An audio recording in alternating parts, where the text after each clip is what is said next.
प्रणाम students. In class 9th working of institution chapter को बहुत पढ़ रहे हैं। वह टॉपिक है नीड फॉर पॉलिटिकल इंस्टीट्यूशन की। जो पॉलिटिकल इंस्टीट्यूशंस होते हैं हमें उसकी रिक्वायरमेंट क्यों होती है।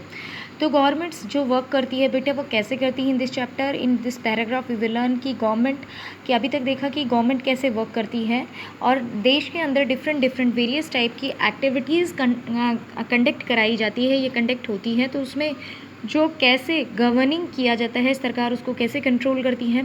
And for example the government is responsible, government he responsible होती है लोगों की सिक्योरिटी के लिए, सिटीजन्स के, प्लस उनको public facilities, educations plus health facilities provide करने के लिए ये इंश्योर करती है। किसकी रिस्पॉन्सिबिलिटी होती है? गवर्नमेंट्स की।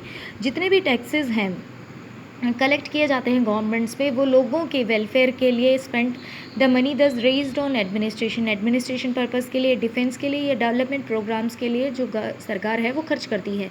जो पैसा हमसे ही इकट्ठा किया जाता है टैक्स के फॉर्म में और वो हम पर ही खर्च कर देती है। The formulate and implement several welfare schemes, और वो देश के लिए या सभी लोगों के वेलफेयर के लिए बहुत सारी स्कीम्स को बनाती है और उन्हें इम्प्लीमेंट्स करती है, लोगों के कल्याणकारी योजनाएँ बनाती है। Some people have take decision how to go about these activities.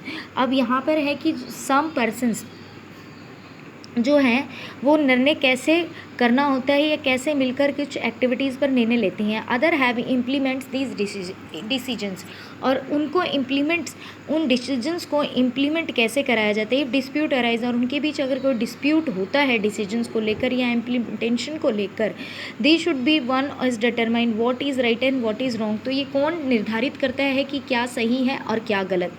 इस पैराग्राफ में it should important that every should know how who is responsible for doing what.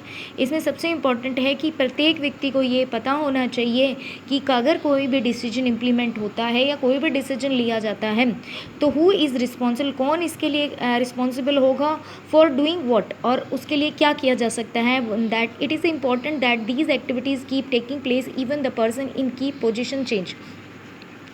तो और फिर भी अगर कोई भी गवर्नमेंट होती है उसकी पोजीशन अगर चेंज हो जाती है, जो भी ऑर्डर या लॉ पास होता है, इम्प्लीमेंट होती हैं, या जो एक्टिविटीज़ होती हैं वो कंटिन्यू रनिंग में बनी रहती हैं as it is. So to attend to these task several arrangements are made all modern democracies. तो मतलब जो एक्टिविटीज़ कंटिन्यू बनी रहे, भले ही रनिंग गवर्नमेंट चेंज हो जाए, दूसरी गवर्नमेंट आ जाए, तो इन सभी की जो अरेंजमेंट है, इन सभी ये जो टास्क है डिफरेंट एक्टिविटीज़ को हैंडलिंग करने का जो टास्क है वो आज की आधुनिक डेमोक्रेसी के अंदर ये सारे अरेंजमेंट्स किए जाते हैं। सच अरेंजमेंट्स आर कॉल्ड इंस्टीट्यूशन, और इन्हीं अरेंजमेंट को, इन्हीं व्यवस्थाओं को क्या कहा जाता है? इंस्टीट्यूशंस कहा जाता है। A democracy well when these institution perform function assign to them. और ये जो डेमोक्रेसी है वो बहुत अच्छे से काम कब कर सकता है? जब ये इंस्टीट्यूशंस बहुत अच्छे से क्या हो, काम करते हो, असाइन किया जाता है, इनको काम करने की थोड़ी सी छूट होती है। The constitution of any countries lay down basic rules. जो देश का संविधान होता है, हर किसी देश का जो भी संविधान है उसके कुछ बेसिक रूल्स होते हैं, उसके अंदर कुछ शक्तियाँ होती हैं जो कुछ ईच इंस्टीट्यूशंस को दी गई होती हैं, उसके अनुसार ही वह इंस्टीट्यूशन या संस्था काम करती है। जैसे अब हम पढ़ेंगे कि जो सेवरल इंस्टीट्यूशंस है वो कैसे काम करते हैं या उनको काम को देख रेख करती है, कैसे काम को देखा जाता है। जैसे prime minister and the cabinet of institution. Prime minister और कैबिनेट्स का एक संस्था है जो क्या करती है, देश के इम्पॉर्टेंट पॉलिसी डिसीजन मेकिंग करती हैं, यानी कि इम्पॉर्टेंट निर्णय लेती हैं। दूसरा है सिविल सर्वेंट्स जो होते हैं, नौकरशाह जिसे कहा गया है, IAS IPS अधिकारी, वर्किंग टुगेदर, एक साथ मिलकर सभी एक साथ काम करते हैं। और responsible taking step to implement the minister decision, और मिनिस्टर्स जो भी डिसीजन लेते हैं उनको इम्प्लीमेंट कराने का काम करते हैं। सुप्रीम कोर्ट क्या करता है कि एन इंस्टीट्यूशन, सुप्रीम एक इंडिपेंडेंट इंस्टीट्यूशन है जो क्या करता है, सिटीजन प्लस गवर्नमेंट्स या गवर्नमेंट्स प्लस गवर्नमेंट के बीच कोई भी डिस्प्यूट अगर क्रिएट होता है तो उसका समाधान करता है, उन समस्याओं को सुलझाता है। अब यहाँ पे है कि can you think some other institution of this work. तो क्या कोई और इंस्टीट्यूशन है जो इस तरह का काम करता है? Working with institution is not very easy. ये कहता है कि इन संस्थाओं के साथ काम करना बहुत आसान नहीं है कभी कभी, क्योंकि इन संस्थाएं हैं रूल्स और रेगुलेशन के अकॉर्डिंग्स, कायदे कानून के अनुसार कार्य करती हैं। They can bind the hands of leader, ये डिफरेंट लीडर्स के हाथों को बांध के रखते हैं, क्योंकि विदाउट रूल और रेगुलेशंस के बाहर काम नहीं कर सकते। जिस तरह कोई भी ऑर्डर ला पास होना है तो प्रेसिडेंट, प्राइम मिनिस्टर, कैबिनेट और Rajya Sabha, Lok Sabha and rest of ministers उस पर साइन करते हैं, यानी कि सब पूरे प्रोसीजर को उसमें फॉलो किया जाता है। Institution involve meeting and committee routines, institution के अंदर मीटिंग होती है, कमेटियाँ बुलाई जाती है और रूटीन से उस पर चर्चाएं भी होती है। It often leads to delay, और इसके कारण कई बार क्या होता है, कोई भी जो डिसीजन आता है वो डिले हो जाता है और उसमें बहुत सारी कॉम्प्लिकेशंस भी क्रिएट हो जाती हैं, क्योंकि डिफरेंट पीपल्स के डिफरेंट ओपिनियन होते हैं। Therefore dealing with the institution can be frustrating, और ये कहते हैं कि इन संस्थाओं के साथ डील करना, ठीक है, काम करना अपने आप में बहुत फ्रस्ट्रिंग काम होता है। One might feel it is much better to have one person taken all decision without any rules। ये बहुत कहना आसान होता है कि एक व्यक्ति डिफरेंट, ठीक है, बिना किसी नियम के बहुत सारे डिसीजंस ले सकता है, ये अच्छी बात है। और प्रोसीड्यूर्स नहीं होता, उसमें मीटिंग नहीं होती, एक व्यक्ति ले सकता है, but that is not a spirit of democracy. लेकिन एक लोकतांत्रिक देश में ऐसा नहीं हो सकता कि एक व्यक्ति सभी निर्णय बिना रूल्स और रेगुलेशंस को फॉलो किए हुए ले सके, ठीक है, उसमें नहीं ले सकता। ये इंपॉर्टेंट है भाई, डेमोक्रेसी के लिए ज़रूरी है कि डिफरेंट ओपिनियंस इंस्टीट्यूशन के अंतर्गत रहकर ही पूरे मीटिंग, कमेटी और उस पर रूटीन के थ्रू प्रोसेस के एडवाइस करके, सलाह मशवरा करके ही कोई डिसीजन इम्प्लीमेंट किया जाए। सम ऑफ डिले और कॉम्प्लिकेशन इंट्रोड्यूस इंस्टीट्यूशन और वेरी, कई बार कोई भी जो ऑर्डर है या मेमोरेंडम जिस तरह है उनका डिले ज़रूर होती है या कॉम्प्लिकेशन भी होता है, लेकिन उससे फ़ायदा कई बार इन संस्थाओं का बहुत फ़ायदा होता है। क्या फ़ायदा होता है? They provide an opportunity for wider set of people to be consulted in any decisions. किसी एक मुद्दे पर अलग अलग अवसरों, मतलब कि ज़्यादा लोगों को, वाइडर सेट ऑफ पीपल्स का बहुत ज़्यादा लोगों को अवसर मिलता है कि वो इस मुद्दे के ऊपर कंसल्ट करें, बातचीत करें और साथ लास्ट में एक डिसीजन लिया जाए, यानी कि उसके पॉजिटिव और नेगेटिव एक्सपेक्ट को चेक भी किया जाए। Making institution difficult to have a good decision take very quickly, और इन इंस्टीट्यूशंस के द्वारा कुछ जो अच्छे डिसीजन होते हैं उनको जल्दी लेना बड़ा मुश्किल काम होता है, but they have much equally difficult to rush through a bad decisions. लेकिन वही है कि इन संस्थाओं से फैसला लेना मुश्किल भी बना देती हैं। That is why democratic government cyst on the institution, इसीलिए जो डेमोक्रेटिक सरकार है वो इन संस्थाओं पर जोर देती है, क्योंकि इसमें पूरी तरह से उसके पॉजिटिव और नेगेटिव एक्सपेक्ट को देखा जाता है। ऐसा नहीं होता है कि कोई गलत डिसीजन ले लिया जाए।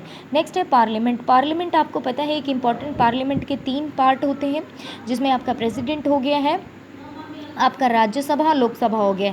जैसे हमने देखा है the report of Mandal commission discuss होती है पार्लियामेंट में, प्रेसिडेंट उसको अनाउंस करता है, ठीक है, पार्लियामेंट में, और प्राइम मिनिस्टर भी डिक्लेयर करता है कि हम ऑफिस मेमोरेंडम को, यानी कि मंडल कमीशन को इम्प्लीमेंट करना चाहते हैं।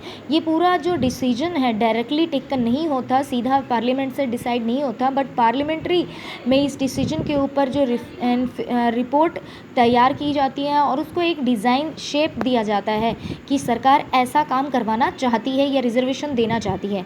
They brought pressure on the government and act on the Mandal commission, और इससे सरकार पर प्रेशर बनता है कि वो मंडल कमीशन को रिकमेंड करे, यानी कि उसको इम्प्लीमेंट करने का पास करवाए, रेस्ट ऑफ मिनिस्टर्स के ओपिनियन जानकर। If the parliament was not in favour of this decisions the court good not good had. अगर जो पार्लियामेंट है तो पार्लियामेंट में, लोकसभा में जो पक्ष में या विपक्ष में जो नेता होते हैं, अगर उसके पक्ष में नहीं होते हैं, फेवर में नहीं होते हैं, तो किसी भी ऑर्डर्स को गवर्नमेंट अपने आप इम्प्लीमेंट नहीं कर पा सकती। तो आगे बढ़ते हैं। Parliament could have done if it done not approved of the cabinet decisions. तो यहाँ पे है parliament in the earlier classes try imagine what the parliament could done if it done not approval by the cabinet decision, यानी कि parliament में कोई भी जो डिसीजन है कैबिनेट के जो मंत्रिमंडल होते हैं, ठीक है, जो मेजॉरिटी में जो पार्टी होती है उसके बिना नहीं ले सकते हैं। वाई डू वी नीड, अभी संसद की ज़रूरत क्या होती है? जो भी डेमोक्रेटिक कंट्रीज़ होती हैं वहाँ पर क्या है, एक असेंबली बनाई जाती है जो क्या वो असेंबली जो होती है वो जनता की ओर से सर्वोच्च राजनीतिक अधिकारियों का क्या करती है, प्रयोग, राजनीतिक अधिकारों का प्रयोग करते हैं। यानी कि जो रिप्रेजेंटेटिव्स इलेक्टेड करके सुप्रीम पॉलिटिकल अथॉरिटी बनते हैं वो क्या करते हैं, लोगों के बिहाफ से रूल करते हैं। इन सच्चे भारत में क्या है, नेशनल असेंबली है। नेशनल असेंबली में लोग इलेक्टेड होते हैं और इलेक्टेड हुए पर्सन्स जिन्हें हम रिप्रेजेंटेटिव्स भी कहते हैं, प्रतिनिधि भी कहते हैं, वो संसद में चुनकर जाते हैं और देश में जो मेजॉरिटी में ज़्यादा होते हैं वो सरकार बनाते हैं।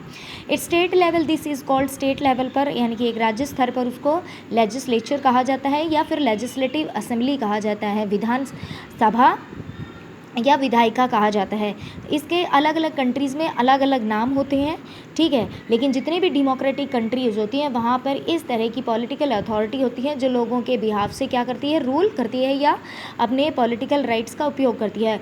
Parliament is final authority of making law, parliament he final authority होती है जो देश के लिए कानून बनाती है और इसमें लॉ बनाने का जो मेकिंग काम करता है वो लेजिस्लेशन है। यानी कि उसमें पक्ष और विपक्ष की जो पार्टियाँ होती हैं वो एक रफ ड्राफ्ट स्केच करती है लॉ के अकॉर्डिंग और उसमें पूरा डिस्कशन होता है।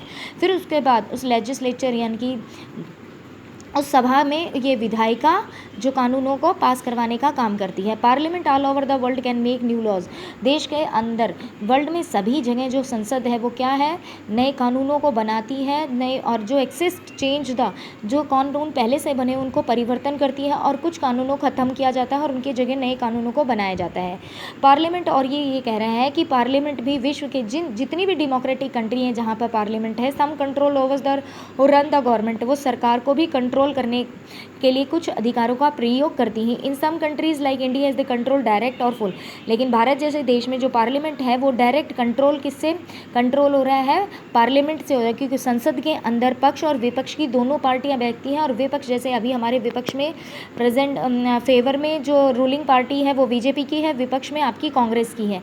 तो कांग्रेस हमेशा उनसे क्वेश्चन आर्ग्यूमेंट करती रहती है पार्लियामेंट में।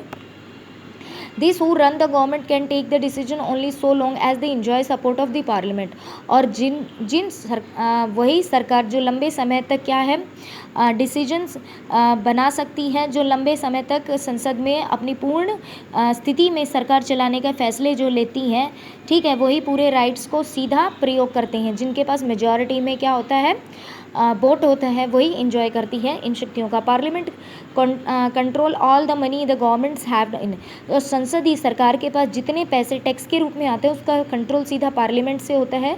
बहुत सारी कंट्रीज़ ऐसी हैं, any public money can spend only when the parliament sanitations, और कई जगह ऐसी हैं जहाँ पर संसद के बिना परमिशंस के भी क्या कर सकते हैं, जो पब्लिक मनी आती है उसको यूज़ कर सकते हैं, ठीक है, उसको खर्च भी कर सकते हैं। ठीक, अगला पॉइंट है parliament is the highest forum of discussion and debates on the public issue and national policy in one country, और देश के अंदर सभी महत्वपूर्ण मसलों पर, देश की सुरक्षा से संबंधित बहस हो, देश की पॉलिसी से संबंधित बातें हो, वो उसमें एक हाईएस्ट फॉर्म होती है जो देश के रिगार्डिंग सारे डिसीजन लेती है। Parliament can seek information about any matter, और देश के लिए सर्वोच्च एक संसद होती है, एक संघ होता है जो सभी मुद्दों पर या सभी तरह की जानकारी या नीतियों पर उस पर चर्चा होती है या बहस होती है या जानकारी हम प्राप्त कर सकते हैं। Next in next video, thank you and have a nice day.